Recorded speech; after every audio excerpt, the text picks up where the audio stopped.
With a broken wing and a tiny object clutched in his talons, he knew this was his only chance. He needed help. Desperate, the raven fell exhausted onto the wet asphalt, his intelligent eyes fixed on the approaching siren's glow, the sharp screech of brakes, paramedics rushing. But they weren't there for him. They were there for the body he had just tried to save. And what Corvo would later reveal would forever change the fate of an innocent life.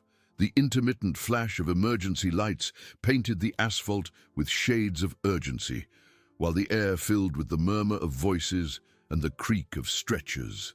Daniel, a paramedic with years of experience in the emergency medical service and a gaze that had witnessed countless tragedies, moved with the efficiency of someone who masters chaos. He had just assisted in attending to an accident victim, a serious but stabilized case. As he stepped away to retrieve more supplies, his eyes, trained to perceive every detail of the environment, caught an unusual movement at the roadside. It wasn't a piece of wind-blown debris, nor just any animal startled by the noise. It was a raven, fallen, with one wing twisted at an unnatural angle, an image of vulnerability that contrasted with the usual strength of these birds. Despite the rush and tension still lingering at the scene, something in the bird's gaze stopped him completely. It wasn't the blind panic of an injured animal, but a kind of silent plea, and almost human intelligence that fixed him with an intensity Daniel had never seen before. He felt a tightening in his chest, a pang of compassion. Daniel had always had a special fondness for animals, and seeing such a proud and cunning creature in such a state deeply moved him. He approached cautiously, extending his hand slowly, his movements gentle, trying not to startle it. The raven, though visibly exhausted and in pain, did not try to peck or flee. Instead, it made a small movement with its head, as if indicating something caught in its talons, an almost deliberate gesture. It was then that Daniel noticed the small object, a tiny, rectangular device, almost imperceptible against the raven's dark feathers. It was a small USB drive, held firmly. Daniel's curiosity was immediately piqued. Why would a raven be carrying something like this? And why was it protecting it so fiercely, even injured and amidst such danger? The scene was strange, almost surreal, and Daniel's intuition flared. He knew he should focus on his work, that protocol demanded his full attention to the human emergency. But the image of that bird and the mystery surrounding it wouldn't leave his mind. With a final glance at the team finishing their work, Daniel made an impulsive decision, guided by an altruistic instinct that rarely misled him. Gently, he picked up the injured raven, feeling the slight tremor of the small body in his hands, and carefully placed it in an empty first aid kit, lined with soft cloths. The small USB drive was still clutched, and Daniel decided not to try to remove it there, fearing he might injure the animal further or damage the mysterious object. "You need help, little friend," he murmured, his voice soft, almost a whisper. Heading to his own car, ignoring the curious glances of some colleagues who questioned his actions, Daniel knew he couldn't just leave the raven there. There was a veterinary clinic not far away, and he was sure that Dr. Helena, a veterinarian known for her compassion and skill, would know what to do. With every kilometer driven, the paramedic felt that he wasn't just saving a bird, but perhaps unraveling a secret that in some way was linked to that fateful day. The life of Clara. The young artist hung in the air, Daniel still unaware that their destinies were about to intertwine in an extraordinary way, all because of a brave raven and a small device that held the truth. The drive to Dr. Helena's veterinary clinic seemed longer than it actually was for Daniel. Every curve, every traffic light was accompanied by a sense of urgency that nestled in his chest, not only because of the raven's fragile condition, but also because of the growing intuition that this small bird carried a much greater weight than its injured body could suggest. The silence in the car was broken only by the small, painful whimpers coming from the first aid kit on the passenger seat. As he parked in front of the clinic, Daniel took a deep breath, adjusting the improvised container with the raven, feeling the animal's gentle tremor. Dr. Helena, a woman with grey hair gently tied in a low bun and expressive eyes that conveyed unwavering calm, was at the reception, her soft voice soothing a frightened cat nestled in a basket. Seeing Daniel enter, her face lit up with a warm smile, a welcoming gesture that quickly turned to concern as she noticed the box carefully carried in his hands. Daniel, what a pleasant surprise. What happened? She asked, already stepping forward, her curiosity and affection for animals evident in her gaze. Helena, I need your help. I found this raven on the highway near the accident. He's injured, his wing seems broken, Daniel explained, his voice carrying an unusual seriousness that made the veterinarian frown. But there's something else, something that intrigued me. He was holding this.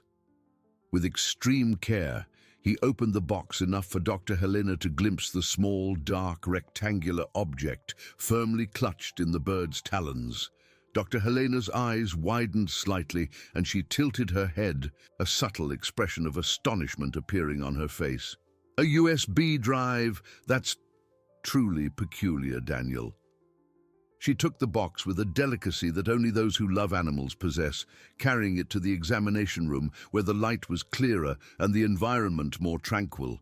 Let's see what we can do for our little friend. With precise, compassionate movements, she began to examine the raven.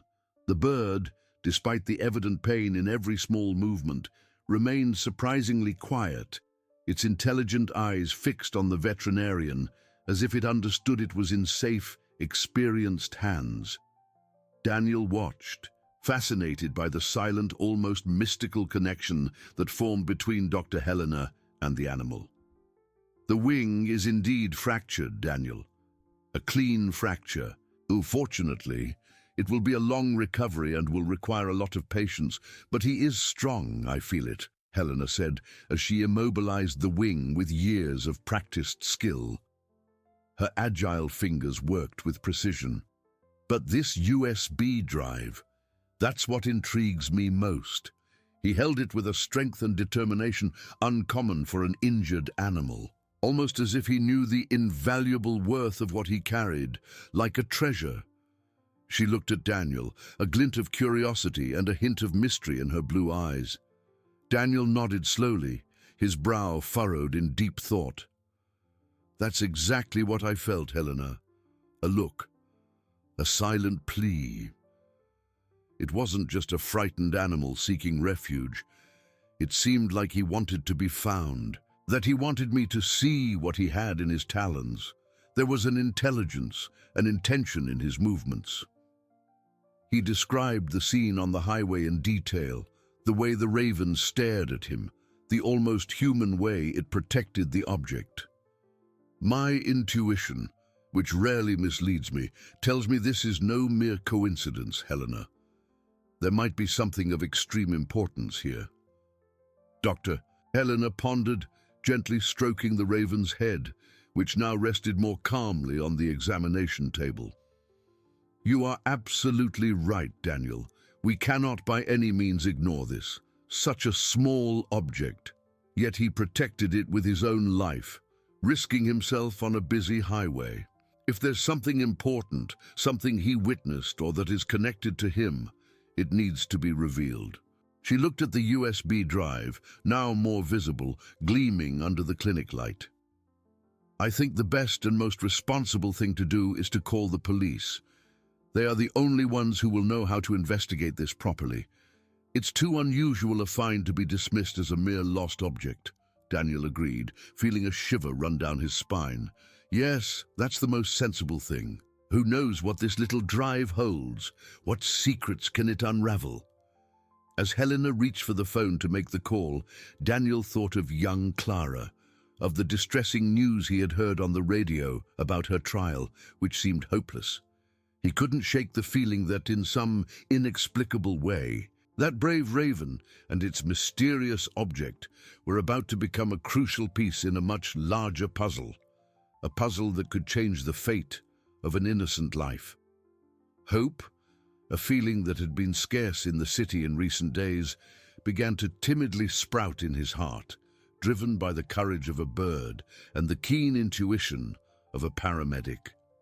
Dr. Helena, her voice calm but firm, explained the unusual situation to the police dispatcher, emphasizing the peculiarity of the find. Daniel, by her side, watched the raven, which now rested more peacefully in the adapted box, its wing immobilized. There seemed to be a serene intelligence in its dark eyes, as if it knew its mission was, for now at least, in the right hands. It wasn't long before a patrol car pulled up in front of the clinic.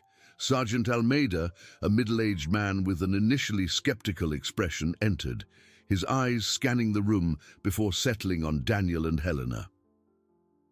"Good evening. I was informed of a peculiar find," he asked, raising an eyebrow, clearly intrigued.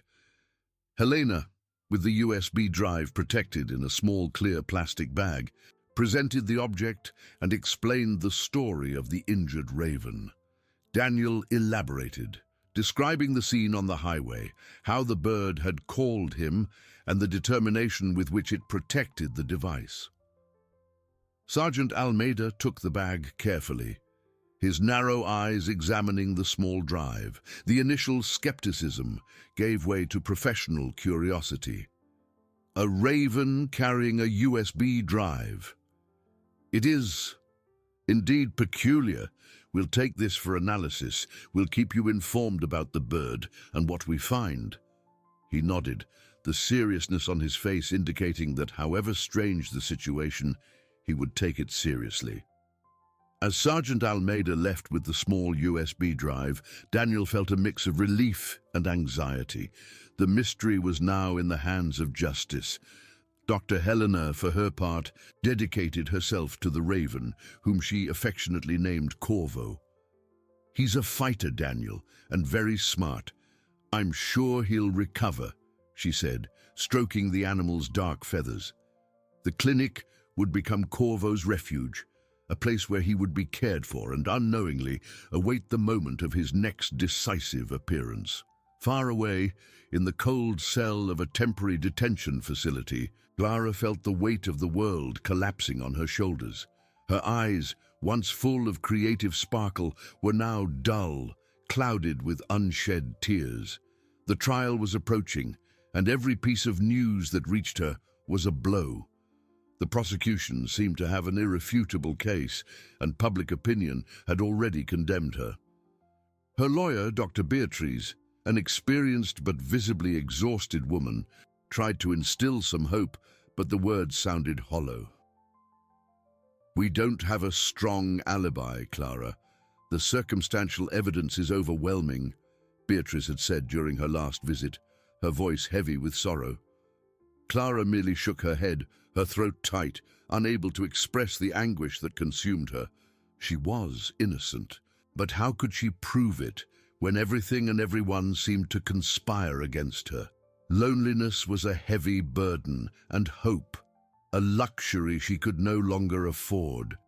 Little did she know that a few kilometers away, a small raven with a broken wing and a newly revealed secret was about to become her only chance at freedom. Fate, capricious and unpredictable, wove its threads in silence.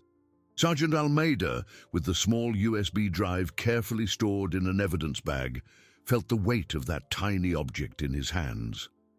Back at the police station, skepticism still lingered, but the story told by paramedic Daniel and Dr. Helena had a tone of sincerity that could not be ignored. He handed the device to the forensic technician, a young man with glasses who seemed more interested in his coffee than in another unusual find. "See what's on this, Carlos? A raven brought it," Almeida said, with a slight ironic smile, but with an underlying seriousness.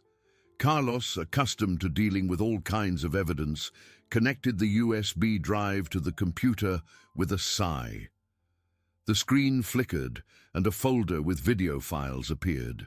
He clicked on the first one, and the image of a luxurious office emerged, familiarly recognizable as that of the murdered magnate. Sergeant Almeida, who was on his way out, stopped, intrigued. What unfolded in the following minutes chilled the blood in both their veins.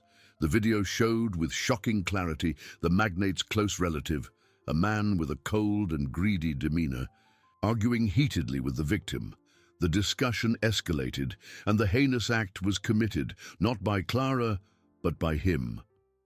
The man then, with calculating coldness, planted evidence and manipulated the scene to incriminate the artist, while Corvo, the magnate's pet raven, watched everything from a corner of the room.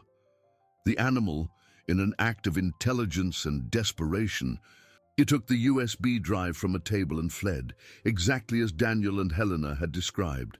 Almeida's ironic smile vanished, replaced by an expression of pure shock and disbelief. "My God," he whispered, his eyes fixed on the screen, his heart pounding in his chest. "We have the real killer, and Clara is innocent." As the truth unfolded at the police station, Clara, the silver-haired artist with tired eyes, felt the cold of the cell penetrate her soul. Her lawyer, Dr. Beatrice, had paid a brief and disheartening visit. "Clara, the jury is almost formed. The circumstantial evidence is very strong and the prosecution is confident. Your alibi is still weak," Beatrice had said, her voice soft but laden with palpable sadness. Clara merely nodded, her throat tight. Words caught in a knot of despair. Loneliness was a heavy burden, and hope a luxury she had long lost. She felt invisible, forgotten, a disposable piece in a cruel game. As a woman in her wiser years, she had seen much of life, but never imagined she would end her days under the shadow of such a terrible and unjust accusation. Injustice corroded her soul, and the thought of no longer being able to paint, to no longer smell oil paint or feel the texture of canvas, was an even greater torture than imprisonment itself. Far away at the veterinary clinic, Corvo rested, his wing immobilized, but his intelligent eyes still alert. Dr. Helena watched him with affection, changing his water and ensuring he was comfortable. "You're a hero, little friend," she murmured, stroking his dark feathers. Daniel, who had stopped by to check on Corvo's progress, felt a pang of anxiety. The police had not yet returned, and the wait was agonizing. He looked at the raven, which seemed calmer, as if it knew its part was done. Daniel's intuition screamed that something momentous was about to happen, that the fate of that innocent woman was about to change. At the police station, Sergeant Almeida, with the video in hand, knew he had a bombshell. He needed to act fast. Clara's life was at stake, and justice, which had seemed so distant, was now within reach thanks to a small USB drive and the courage of a raven. Truth often chooses the most unlikely messengers. Almeida felt a shiver run down his spine, not from cold, but from the immense responsibility that had just fallen upon his shoulders. The video, paused on the computer screen, was irrefutable proof, a silent cry of innocence for Clara. He looked at Carlos, the forensic technician, who was still pale from what he had witnessed. "Carlos, prepare a secure copy of this video, 2 copies, and call Dr. Beatriz, Clara's lawyer. It's urgent. Tell her we have crucial evidence that can change everything." His voice, once laden with routine weariness, now echoed with renewed energy, a flame of hope he hadn't felt in a long time. Justice, which sometimes seemed like a labyrinth with no exit, had just opened a crack of light. Meanwhile, in her cold cell, Clara tried to find some solace in memories of her days in the studio. The smell of paint, the feel of the brush in her aged hands, her silver hair, once so well kept, now fell lifelessly over her shoulders. Each day was a battle against despair, and the news that the jury was about to be formed crushed her even further. She closed her eyes, warm tears silently tracing paths down her face, marked by age and anguish. I am innocent, she whispered to herself. An unanswered prayer, a truth no one seemed to want to hear. The image of the magnate, a man she barely knew, haunted her thoughts. And the irony of being accused of something so brutal. She, who had dedicated her life to beauty and art, was a constant torture. Dr. Beatrice, for her part, was in her office, lights low, piles of documents scattered across the desk. With each page she reviewed, she felt a heavier weight in her chest. Clara's case was one of the most difficult of her career.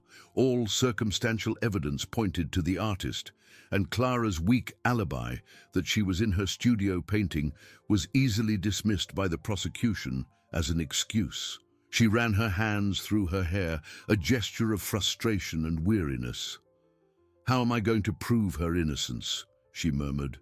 Her voice choked. The phone rang, and she hesitated before answering, expecting more disheartening news. "Dr. Beatrice, this is Sergeant Almeida. I need you to come to the police station immediately. We have something that could change Mrs. Clara's case."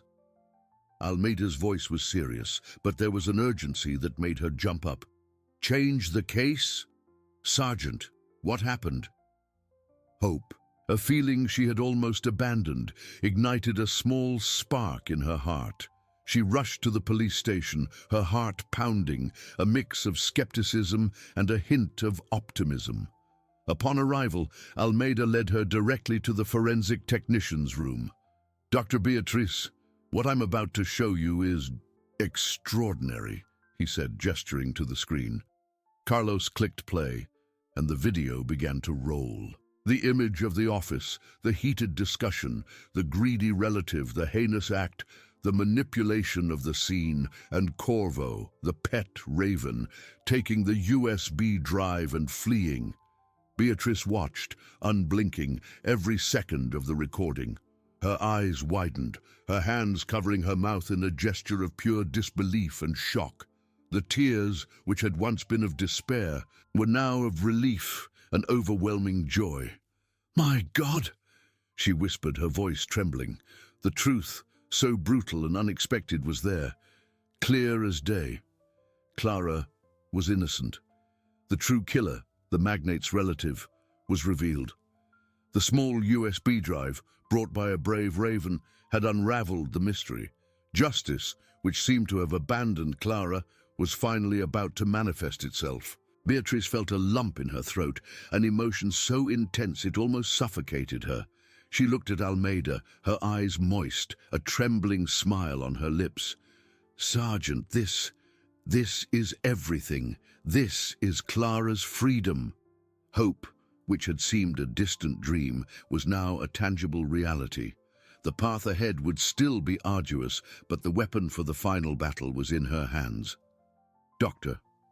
Beatrice felt her heart pound with renewed strength, an energy she hadn't experienced in a long time. The tears of relief, still warm on her face, were a testament to the mountain of worry that had just been lifted from her shoulders. She looked at Sergeant Almeida, her eyes moist, a trembling smile on her lips. "Sergeant, this is everything. This is Clara's freedom." Her voice was barely a whisper, laden with an emotion so profound it almost suffocated her.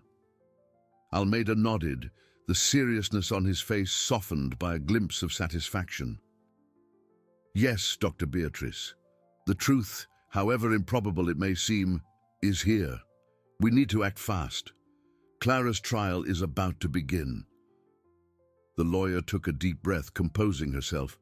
Emotion gave way to determination. "We need an emergency hearing. The judge needs to see this before the jury is finalized. We cannot wait." She knew the prosecution would try to block the admission of such eccentric evidence. A video brought by a raven. It sounded like something out of a movie, but the image on the screen was undeniable. As Beatrice and Almeida discussed the next steps, news of the discovery began to spread through the police station corridors, whispered from mouth to mouth.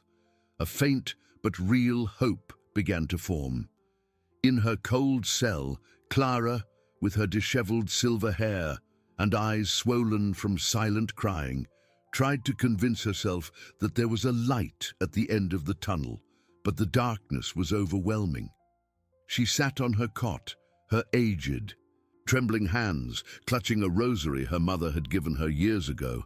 Each bead was a prayer, a silent plea for justice, for a miracle. The idea that her life, dedicated to beauty and art, would end there, under the shadow of a lie, was unbearable.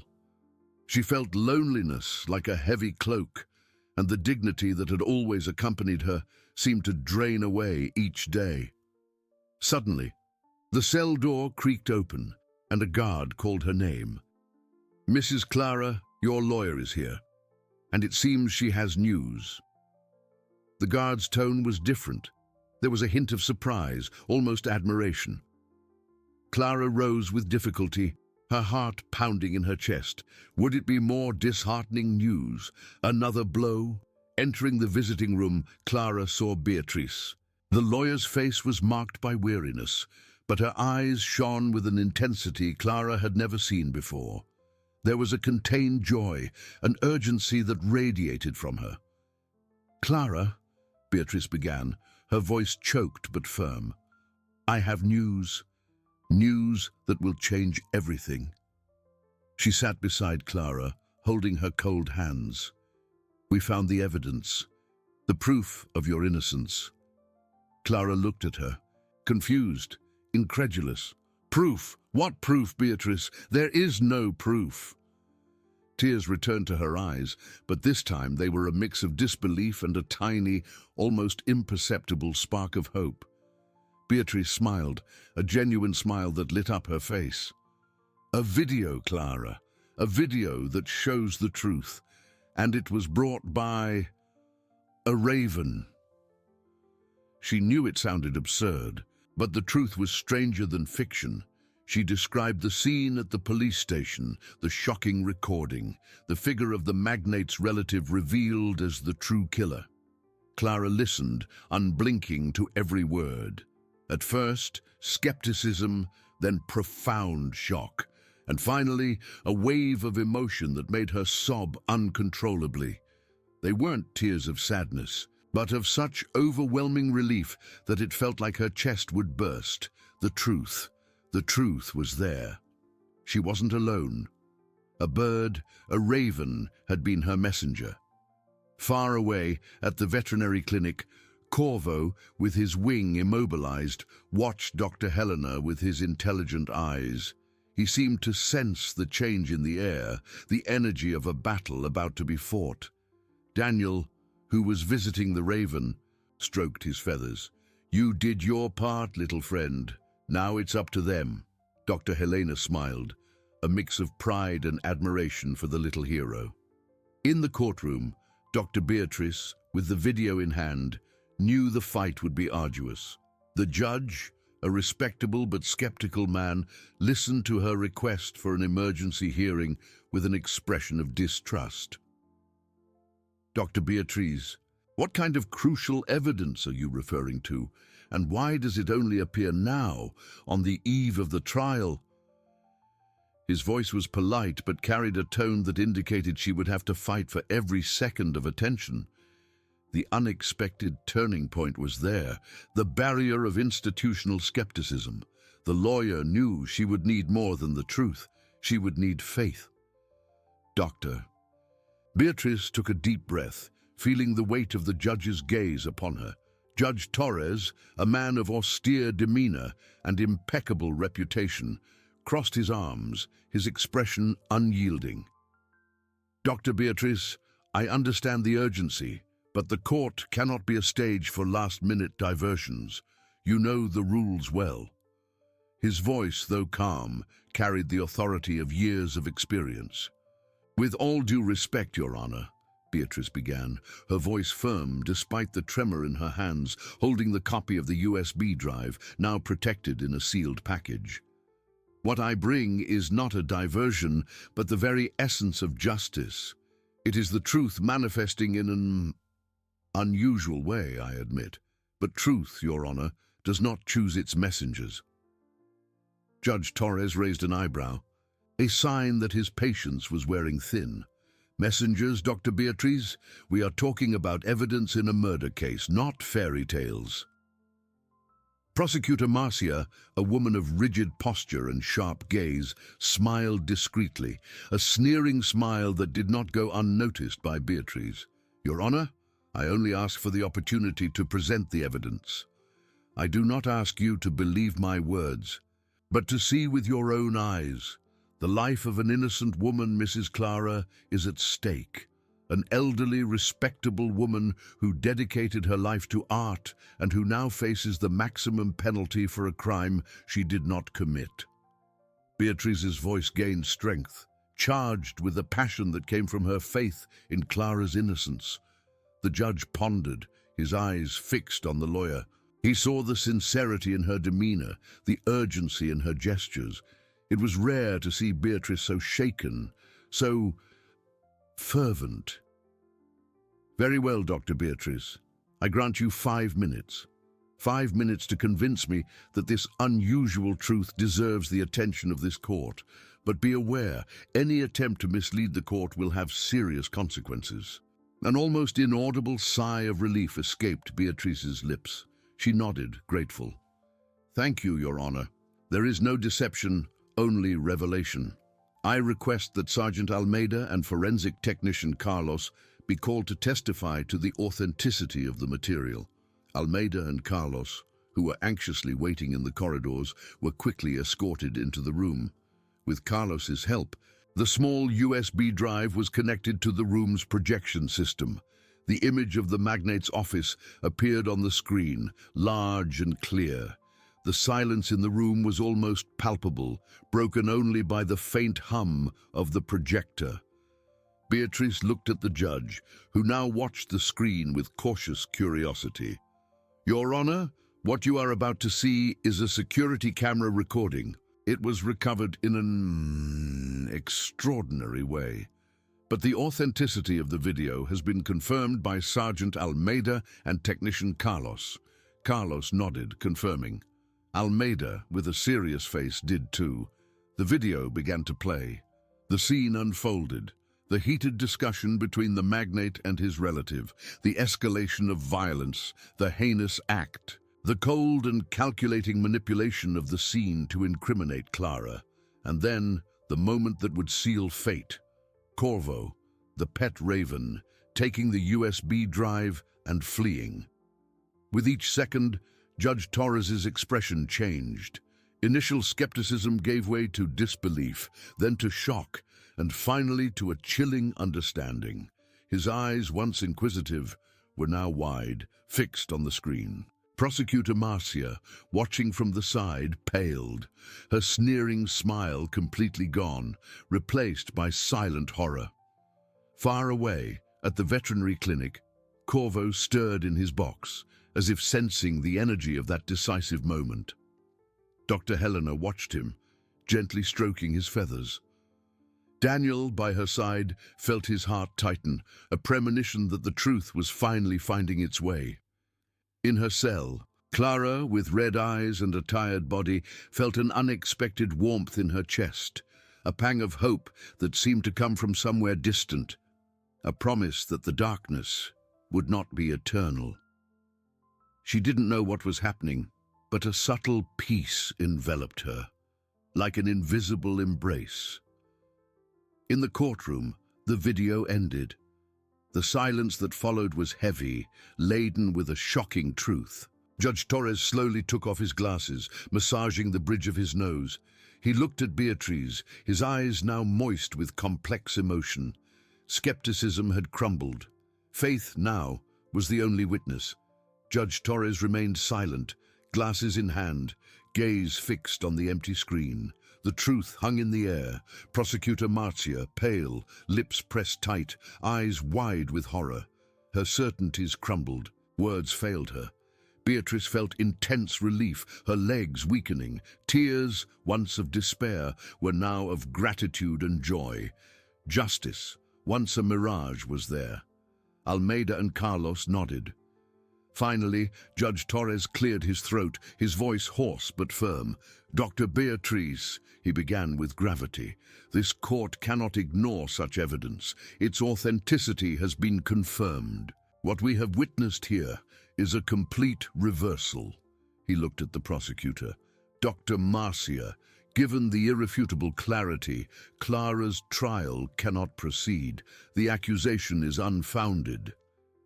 The prosecutor, having recomposed herself, tried to argue.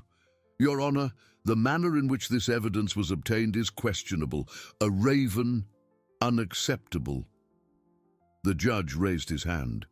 "Dr. Marcia, the manner does not diminish the veracity. The video speaks for itself. The images are clear. The true culprit has been revealed. The court cannot close its eyes.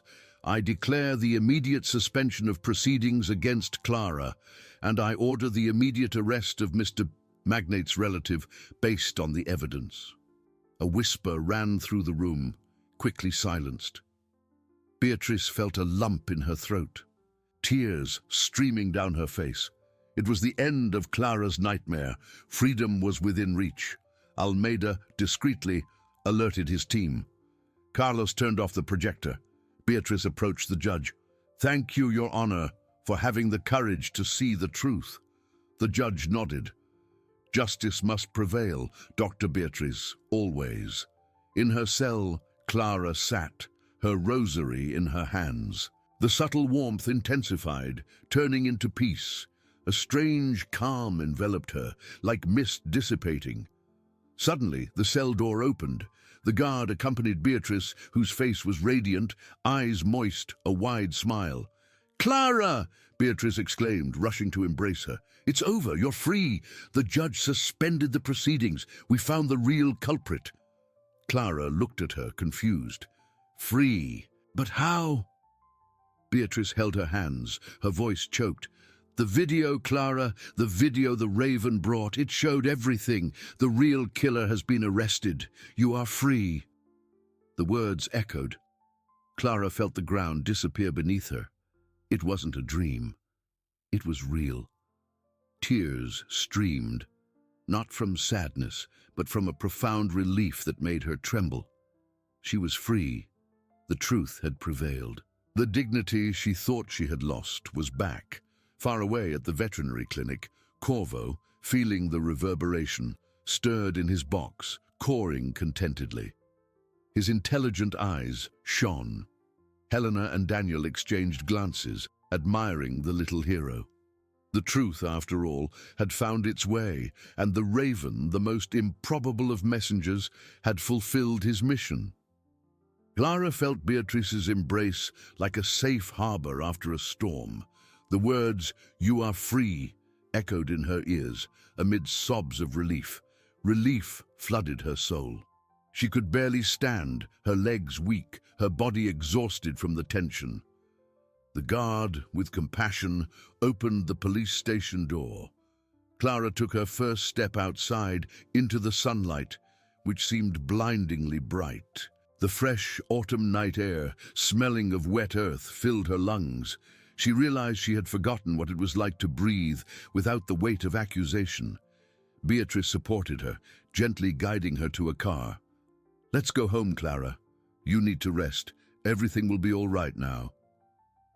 The lawyer's voice was soft, but laden with emotion.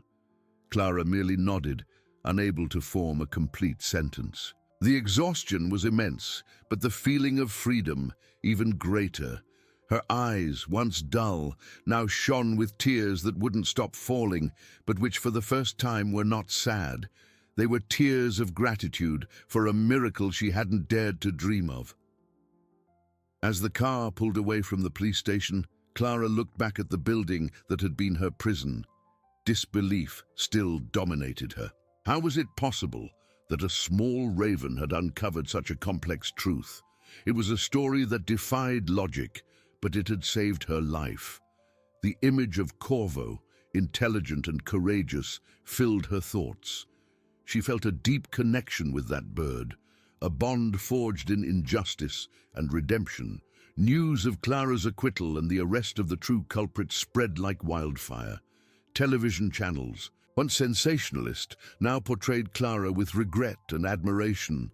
Public opinion, which had mercilessly condemned her, now turned with empathy and indignation against the magnate's greedy relative. Messages of support poured in from people touched by the story, expressing solidarity with the innocent artist. The truth, finally, had liberated not only Clara, but the collective conscience. It was a reminder that, even in dark times, human connection and justice could prevail. Far away, at the veterinary clinic, Corvo enjoyed a special dinner from Dr. Helena. His wing was almost fully recovered, and he was already taking small flights in his cage. Daniel, who visited him, smiled, watching the bird with affection and admiration. The little raven, with his intelligence, had become a symbol of hope. "He's a true hero, isn't he, Dr. Helena?" Daniel commented, his eyes fixed on the raven. Helena nodded, her gaze bright.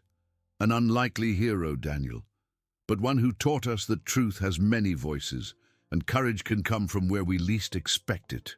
They knew that the story of Corvo and Clara would be remembered for a long time, a testament to truth and goodness.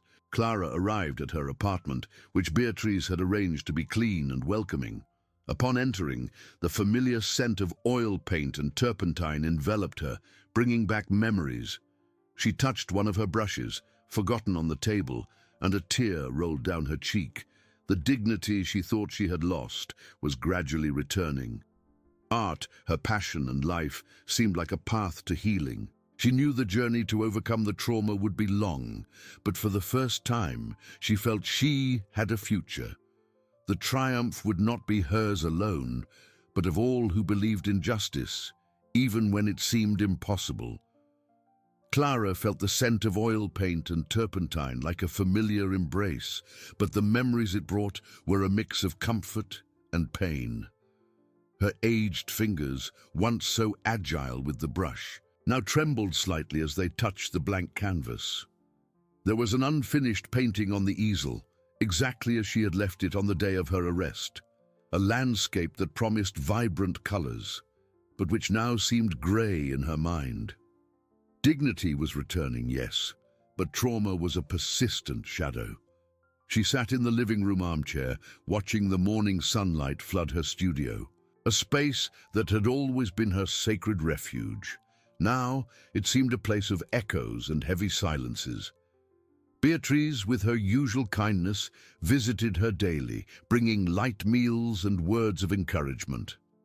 "Clara, there's no rush. The important thing is that you feel safe and loved," the lawyer would say, holding the artist's wrinkled hand. Her eyes, once so full of anguish, now showed a faint glimmer of gratitude, a new hope. News of her acquittal and the arrest of the true culprit had turned the city upside down. The same newspapers that once plastered her image with the headline "Murderer" now celebrated her as the innocent artist whom justice saved. Letters and flowers arrived at her door from people she had never met, expressing admiration for her resilience and shame for having doubted her. It was a whirlwind of emotions.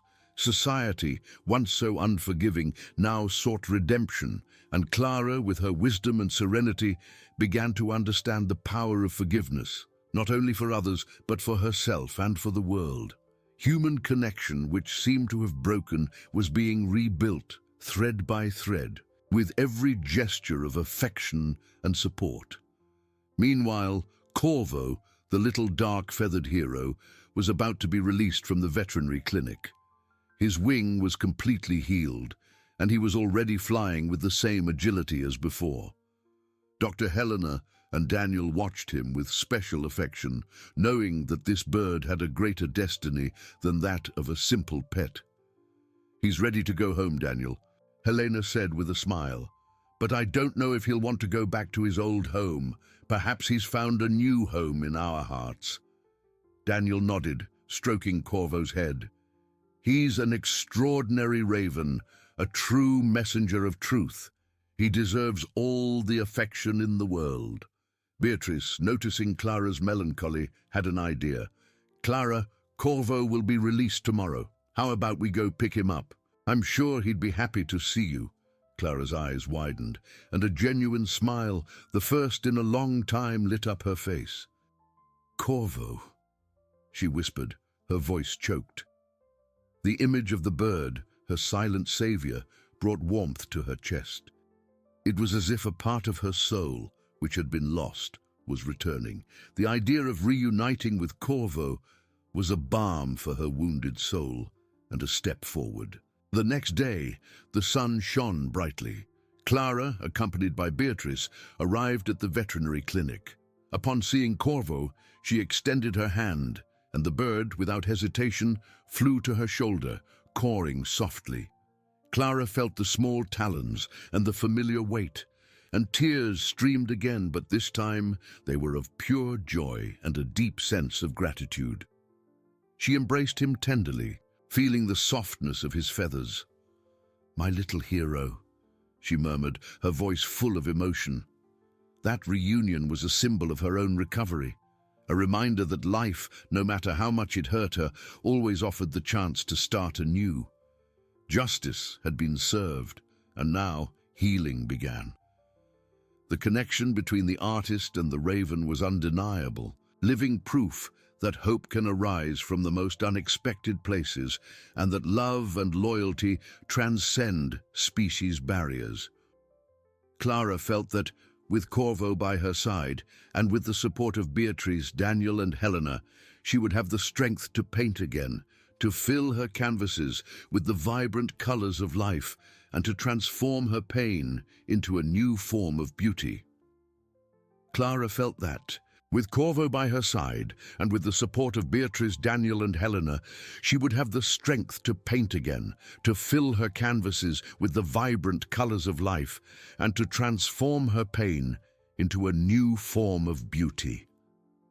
The days that followed her reunion with Corvo were a balm for her soul. The presence of the small bird in her apartment, flying freely through the studio, was a constant reminder that hope, however improbable, always found a way. He would perch on her shoulder as she prepared coffee, or watch with his intelligent eyes as she sat before the blank canvas. At first, Clara hesitated to pick up her brushes. The unfinished canvas seemed to mock her, a mirror of her fragmented soul. But Corvo, as if sensing her anguish, cawed softly, gently pecking her silver hair. It was a silent invitation to begin again. With a deep sigh, Clara picked up a brush and a tube of blue paint. The color, once associated with sadness, now seemed to promise the sky. Slowly, the strokes began to emerge, hesitant at first, then firmer, more confident. She wasn't just painting, she was healing herself, brushstroke by brushstroke. The city, still in shock from the case's turnaround, couldn't stop talking about Clara and her raven. The story, once a scandal, transformed into an urban legend, a testament to truth emerging from the most unexpected places. The media, which had once crucified her, now sought her out for interviews, eager to capture the essence of her resilience. Clara, with the wisdom that age and pain had granted her, decided it was time to use her voice, not for revenge, but to inspire. Beatrice organized a small press conference in Clara's own studio. The idea was simple: to allow the artist to speak openly, surrounded by her art and, of course, by Corvo. On the appointed day, Clara's apartment was filled with journalists and cameras. The air was thick with anticipation. Clara, wearing a simple linen dress and with Corvo perched on her shoulder, walked to the center of the room. Her silver hair was neatly arranged, and her eyes, though still bearing the mark of her ordeal, shone with a newfound serenity. "I am not here to talk about the past, about the injustice I suffered," Clara began, her voice soft but firm, echoing through the room. "I am here to talk about truth, about hope, and about the courage that can come from where we least expect it." She looked at Corvo, who cawed softly, as if in agreement. A murmur of admiration swept through the room. This little being, she continued, stroking the raven's dark feathers, was my messenger. He taught me that truth has many voices and that the connection between us, humans and animals, is deeper than we imagine. Clara's words touched everyone, resonating with a sincerity that went beyond headlines. Cameras focused on her and Corvo, capturing the iconic image of a woman who, after facing the abyss of injustice, emerged with a message of unwavering faith in justice and the inherent goodness of the world. Many journalists, once skeptical, now had tears in their eyes, realizing the depth of the moment. Daniel and Dr. Helena, watching the conference on television at the clinic, felt their eyes well up with pride and emotion, aware that they had been part of something truly extraordinary. Beatrice, by Clara's side, held her wrinkled hand, a silent and profound gesture of support, feeling the warmth of victory and friendship. That moment was not just Clara's acquittal. It was the celebration of triumphant truth, of human resilience in the face of adversity, and of the unexpected courage of a small raven who, with his simple action, changed the destiny of a life. It was the climax of an improbable journey where art, justice, and nature intertwined in a tapestry of hope that would inspire everyone for generations. The tapestry of hope, woven in Clara's studio, began to unfold in vibrant colors, richer and deeper than she had ever imagined. The artist's words at the press conference resonated throughout the city and beyond, echoing in every home, in every heart. The tone of her voice, laden not with bitterness or resentment, but with profound wisdom and serene gratitude, touched the hearts of many, transforming skepticism into admiration. The media, once eager for scandals, now clamored for more stories of triumph and faith, and Clara, with Beatrice's tireless help, carefully chose where and how her journey would be told, always with the primary goal of inspiring, of showing that truth, however hidden in the shadows, always finds its way to the light. In the studio, Corvo was a constant and comforting presence. His soft caw and the beat of his wings, a melodic and familiar accompaniment to Clara's return to her deepest passion. She had begun a new series of paintings, large and expressive canvases that captured the light and shadow of her ordeal, but which always culminated in an unmistakable glow of hope. In one of the most impactful canvases, Corvo was the center of the composition, portrayed with unexpected majesty, his black, intelligent eyes reflecting the courage and perceptiveness that had changed the course of her life. Each brushstroke was an act of healing, a tangible way to transform the deepest pain into beauty, paralyzing fear into overflowing gratitude. The regular visits from Beatrice, Daniel, and Dr. Helena became precious moments of sharing, laughter, and genuine affection. They formed a small, unlikely family, united by the extraordinary journey they had shared and by an unwavering belief in justice. Daniel, now a dear and loyal friend, often brought special seeds and treats for Corvo, and Helena, with her gentle and welcoming gaze, observed the bird's full recovery and Clara's inspiring resilience. On a sunny, tranquil afternoon, while having tea in the small flowered garden of the apartment, Beatrice held Clara's wrinkled hand with affection. "You are not just a talented artist, Clara. You are a true beacon of hope. Your story is changing lives, inspiring people to look beyond appearances, to believe in justice, even when all seems lost." Clara smiled, a smile that reached her moist eyes, filling them with a warm light. "I just wanted the truth to be known, my dear, and Corvo helped me find it. He taught me that kindness and courage can come from the most improbable and unexpected places." She looked at the raven, who was perched on a nearby branch, observing them with his peculiar and wise attention. "He is living proof that life always surprises us, that there is magic and purpose in every creature, in every living being that crosses our path." Clara's reputation was not only restored, it flourished in a way no one could have predicted.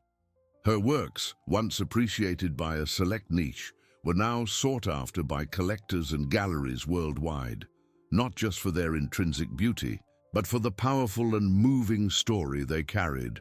She used her new platform to tirelessly advocate for justice, to support causes that defended the wronged, and to promote the deep and essential connection between humans and animals, always with Corvo by her side, a silent and noble ambassador of her message of hope.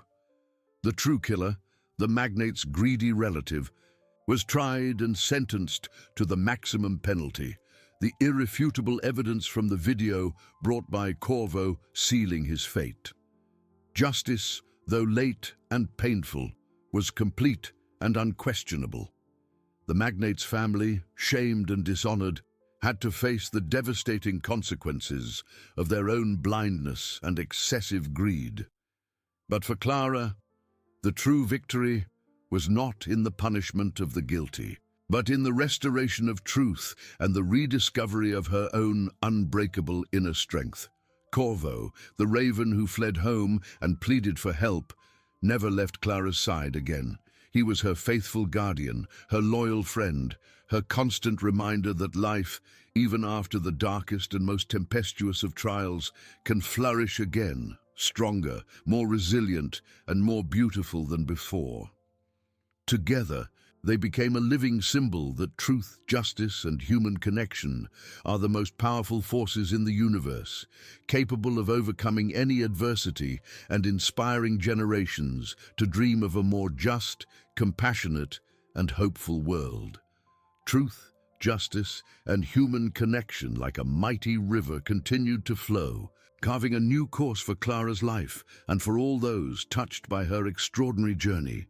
Days turned into weeks, and weeks into months, and with each dawn, Clara felt a renewed gratitude for the simple gift of existence, for the freedom that had been stolen from her and was now hers again, more precious than ever.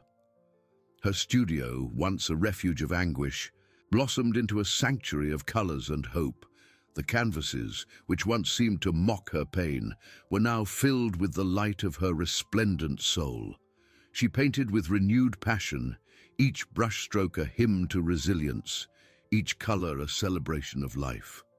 Corvo, her faithful companion, was a constant presence, perching on her shoulder as she worked, his intelligent eyes observing the blossoming of each new piece.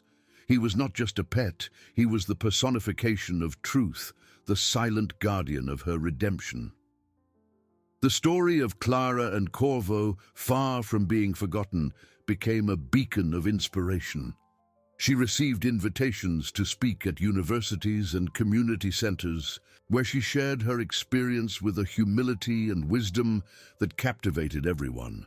Her voice, once choked with pain, was now an echo of hope, reminding everyone that justice, though sometimes slow, always finds its way, and that courage can arise from the most unexpected sources. Beatrice, Daniel, and Dr. Helena, the family life had given her, remained by her side, celebrating every small victory, every genuine smile Clara offered. Afternoons in the garden, filled with laughter and tea, became a sacred ritual, a testament to the strength of the bonds that united them. Daniel always brought a new treat for Corvo, and Helena watched the bird with an affection that transcended professional admiration. On an autumn afternoon, with the golden sun kissing the leaves of the trees, Clara completed her masterpiece. It was a vibrant mural depicting Corvo's journey from his injured escape to the triumphant moment in court. In the center, Corvo, with his wings spread, seemed to fly towards a celestial light, while below him, human figures united in a collective embrace, symbolizing connection and solidarity. The work was a testament not only to her own triumph, but to humanity's capacity to rise after a fall, to find beauty in adversity, and to believe in the intrinsic goodness of the universe. Clara, with Corvo perched on her shoulder, looked at the mural with a serene smile. Her moist eyes reflected not the sadness of the past, but profound gratitude for the present. She had found peace, not in the absence of scars, but in the acceptance of her journey, in the certainty that every trial had transformed her into a stronger and more compassionate version of herself. Justice had been served. The true culprit faced the consequences of his actions, and Clara's reputation had not only been restored, but elevated to a level of admiration and respect. Corvo cawed softly, as if understanding the depth of her thoughts, and gently pecked her wrinkled cheek. That small bird, the most improbable of heroes, had proven that truth knows no barriers, that loyalty transcends species, and that hope, however fragile it may seem, is the most powerful force of all. Together, Clara and Corvo became living legends, an eternal reminder that life, with all its twists and turns, always offers the chance to start anew, to paint a new future with the colors of faith, courage, and unconditional love. The years unfolded into a rich and colorful tapestry, woven with lessons and victories. Clara's mural was not just art. It became a landmark in the city, a point of pilgrimage for those seeking inspiration. People came from afar to contemplate the story of the raven and the artist, a narrative of human resilience and the magic in pure hearts. Clara, with profound serenity, continued to paint, her canvases gaining new dimension. She explored themes of forgiveness, redemption, and the beauty of the interconnection between creatures. Each brushstroke was an act of love, a legacy of her transformation. Corvo, always by her side, aged with her, his feathers bright, his intelligent eyes never losing their sparkle. He was more than a companion. He was the living personification of truth that refused to be silenced. Together they traveled, sharing their story at conferences and exhibitions. In every place the message was the same: justice can be achieved, hope never dies, and kindness, even small, has the power to move mountains. Beatrice, Daniel, and Dr. Helena remained pillars in her life. Beatrice, with a sharp mind and generous heart, became a strong voice in defending the wronged, inspired by Clara. Daniel, the paramedic who rescued Corvo, dedicated part of his time to awareness programs about animal respect, reminding everyone of the small bird that changed his perception. Dr. Helena continued her work at the clinic, but with a keen eye for the stories each animal brought, aware that wildlife held secrets and miracles. Their friendship was a testament to human connection, a bond forged in adversity and strengthened by gratitude and love. Clara, in her later years, sat in the garden watching Corvo fly among the flowers, her memories mingling with the gentle breeze. She had lived a full life, marked by pain, but also by joy and purpose that few knew. Her art became a hymn to life, an invitation to reflect on truth and compassion. She knew that her story and Corvo's would continue to echo, a whisper of hope for future generations. One day, as the sun set in shades of orange and purple, Clara closed her eyes, a deep, serene smile on her wrinkled lips. Corvo, perched on her shoulder, cawed softly, like a farewell. That moment was not one of sadness, but of profound peace, the certainty of a journey fulfilled. The connection between them, stronger than life itself, would remain. Truth had been revealed, justice had prevailed, and love in its various forms had triumphed. The story of Clara and Corvo became a legend, an eternal beacon that light always finds its way, even in the densest darkness, and that hope, on its wings, can fly forever.